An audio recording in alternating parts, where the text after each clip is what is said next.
finally, a new June Nintendo Direct is on the way. Tomorrow morning, 7 AM Pacific, 10 AM Eastern. 40 minutes long, and already confirmed more details on Pikmin 4 are coming. But I want to highlight the fact we're getting a Direct tomorrow. Not a mini, not a partner showcase, a normal, lengthy Nintendo Direct, and in June again as well. This is something we have to look at the larger picture for, because I do think this Direct is going to say a lot more than just what it has to show. Not just the games that they have, and I don't necessarily have a lot of specific announcements for why. I do have some, but for one smaller thing that makes this neat is this is the first June general non-E3 Direct since 2012. Non-E3. I always forget we had an E3 Direct in 2021, but one thing that makes this neat is after the bountiful third-party announcements over the past few weeks, and based on precedent for Nintendo since 2020, except for 2021, they've always tossed over minis and partner showcases in June. So there were a lot of people,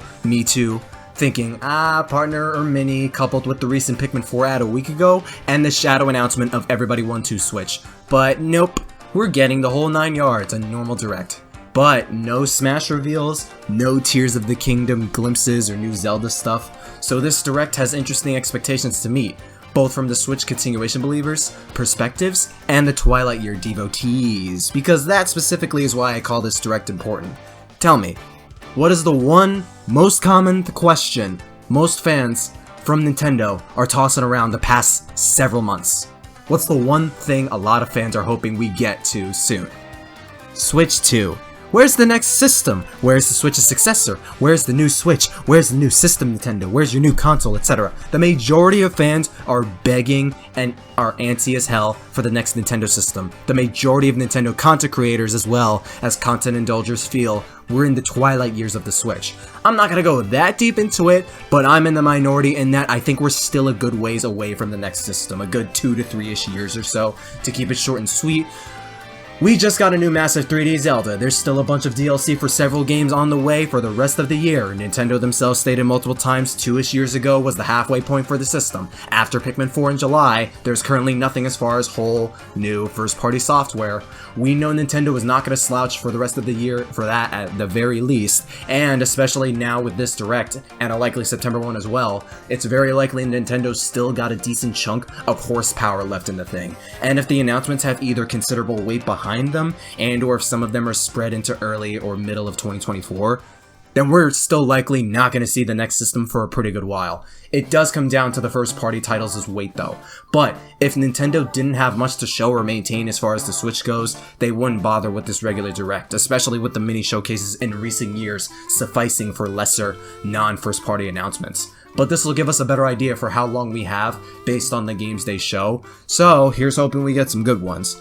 There are a lot of rumors flying around too, us getting a remake of an SNES classic, a new 2D Mario game, a while back, multiple remakes and remasters of Nintendo games, the T2ID remaster rumor came up again, Metroid Prime 2 and 3 remasters, etc. It's a lot of remasters and remakes, but a lot is being teased before this Direct drops. And as far as legitimate stuff we should expect, there's the obvious Pikmin 4, as they say. Game's looking great, and they said it themselves. There's obvious DLC stuff, Splatoon 3, Mario Kart 8 Deluxe, Mario plus Rabbids, very likely Zelda Tears of the Kingdom. Pokemon Scarlet and Violet DLC probably won't get shown here, given Pokemon Company does their own thing a lot. But we are due for some info soon, and at the bare minimum, some new Mario game.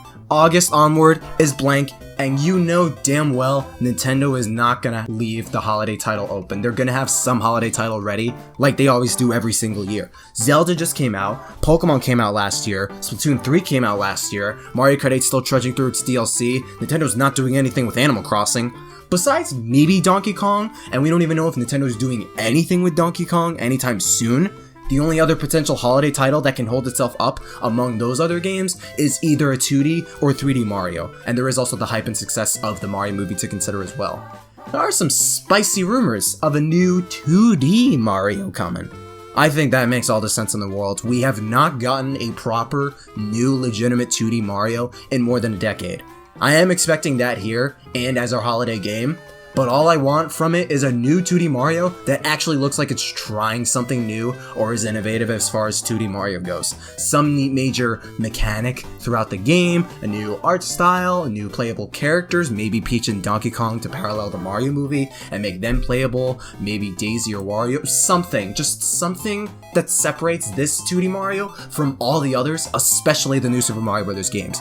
That is something I want, and I'm pretty sure a lot of people want that too. We're gonna get that. I'm gonna double down and say they're also gonna give us a 3D Mario announcement, announce its release for spring 2024, and it's Odyssey 2. If they gave 1-2 Switch of all games a sequel and are moving forth with releasing it in spite of the horrible response its testers gave it, I don't want to hear Odyssey 2 can't happen. Especially when we just got Zelda, we got another Splatoon, Mario plus Rabbids, Xenoblade, Fire Emblem Warriors, etc. All the first parties from 2017 except for ARMS. I don't want to hear it. Too late my ass. They just dropped the biggest Zelda since their literal biggest Zelda 6 years ago.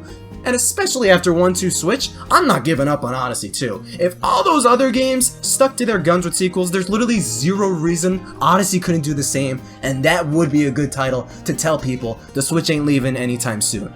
And if not Odyssey 2, some new 3D Mario, I legitimately think Nintendo's gonna announce and give next year. They treated Bowser's Fury as a smaller thing. It is much smaller and more condensed in design than the other 3D Marios. If the Wii and Mario Galaxy were big enough to warrant doubling down on another installment on the same system, the system with dozens of double installments and a bigger install base, Odyssey has the reason to do it too. I'm not giving up on this, dude.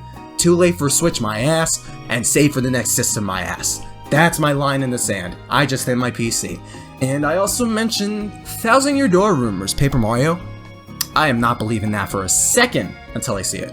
Intelligent Systems and the higher-ups who made those character restrictions that is just in Paper Mario for whatever reason and not 3D Mario, not Luigi's Mansion, not the Mario sports games, literally any Mario anything since the Switch came out. Them and Intelligent Systems, they've been unbelievably stubborn in acknowledging the voluminous backlash Paper Mario got since 2012 in gameplay structure, the storytelling, the character designs, and world building, that I find it a little difficult to think they'd re-release Thousand Year Door out of the blue like that. Maybe it's truly test us and put our money where our mouth is, I'd also hope it's a collection with 8, 64, and Super more than just Thousand Year Door, because, yeah, Thousand Year Door is the best, but, it's a sequel to 64, you know what I mean?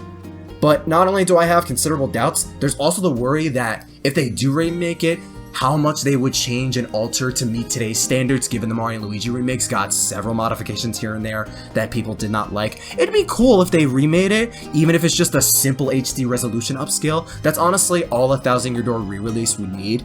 I wouldn't even mind that much if it has the paper aesthetic like Color Splash and Origami King. But if it's the same Thousand Year Door up-res basically on a system that would 100,000% see much higher sales than any other title in the series, even Super and Origami King, I'd be down. I just doubt it'll happen. A new maybe Mario Party? It depends if they make a sequel to Super or Superstars or a new one altogether.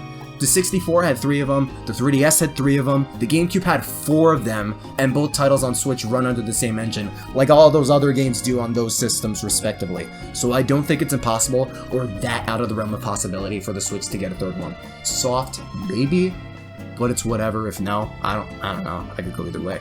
If we get a new Donkey Kong at all on the other hand, also yes.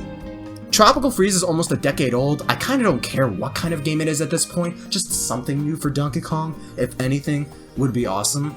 We're almost running on a decade, and I said Donkey Kong could maybe hold itself for a holiday title. Donkey Kong can. Donkey Kong's been getting more relevant because of the Mario movie largely, but everybody knows Donkey Kong as much as they know Mario. I think Donkey Kong could supplant himself and suffice as a holiday title. That's assuming if they have anything, but that's just me. As far as safe, easy predictions, third-party wise, Bond Kaitos 1 and 2 remasters, they're coming out September 13th. Nintendo just revealed that date a few hours ago for me recording this. Persona 3 Reload, Atlas leaked that out a couple days ago on all systems except for the Switch, so that'll likely get shown here. DLC, Mario Kart 8, Wave 5, I'm betting on Tours, Los Angeles Laps, Athens, Dash, and Piranha Plant Cove, GBA Cheap Cheap Island, GCN Daisy Cruiser, Wii Koopa Cape, SNES Bowser Castle 3, and whatever the new track is, a DK track, I don't know.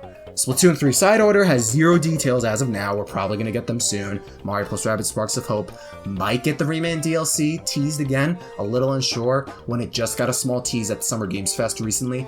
They may save that for September instead. And Tears of the Kingdom I think will be confirmed to get DLC. If Breath of the Wild got it, Tears of the Kingdom I think will probably get it too. There's also the question of Metroid Prime 4. Is this the time? We get Metroid Prime 4. Is this the one? We finally get a look at the game in some way? I don't know. Hard to say. Running more than 3 years since they restarted development, so there's plenty of reason for it. You got me beat if we do or don't. I honestly have no idea. But then that also begs, especially after the Prime remaster, what about Metroid Prime 2 and 3? Do we get remasters of those? I think Metroid Prime 2 low-key has a decent shot of getting a remaster too. I don't know how soon, since the first one came out 4 months ago. Here's an out there kind of semi-curious idea. What if Pac-Man World 2 gets a remake like 1 did and is announced here? The Repack remake was well received for Pac-Man World 1. World 2, I'm fairly sure it's the most popular game in the series though. That's my favorite at least. I'd love if Namco curveballed us again and gave us another Pac-Man World remake. Everybody 1-2 Switch comes out in a week too. We're bound to get gameplay here. And if I had to bet on that SNES remake rumor, yes, I think it's true. I think it's either going to be between Super Mario RPG, Earthbound, Chrono Trigger, or Fire Emblem Genealogy of the Holy War. Mario RPG is not on NSO, so remaking that would make a lot of sense. Earthbound kinda does to reignite the Mother Trilogy's relevance and notoriety. Chrono Trigger's a classic RPG, but also a Fire Emblem remake, and it being Genealogy of the Holy War, which only released in Japan, would also make a lot of sense and give Westerners more Fire Emblem, and would be another Shadows of Valentia possibly, it being a Fire Emblem remake and just more Fire Emblem period. I'm like leaning 50-50 on the Fire Emblem and Mario RPG remakes personally. And In a Beautiful World is where Kid Icarus gets another chance, whether Uprising remake, which I'd adore, or a new entry in the franchise. I always love to toss that out whenever I get the chance. I think that's more or less my predictions and curiosities regarding the Direct. It's some, but it's like I said, it's not really a lot. I don't really have a lot of expectations for the Direct, or even that many hopes. We'll get a better grasp of how much life is in the Switch, as well as how much strength that life has. The blankest slate a Direct has ever had in quite a long time, so here's hoping they make for a fun presentation tomorrow. And I'll see you all tomorrow morning and afternoon. Otherwise, stay super. Yo, hey, 妹妹，嘿，我来呀！不，共和大哈哈呀！拉面，嘿，来面，来个面，共和再见呀！哈哈，拉面，酱手面，谢谢。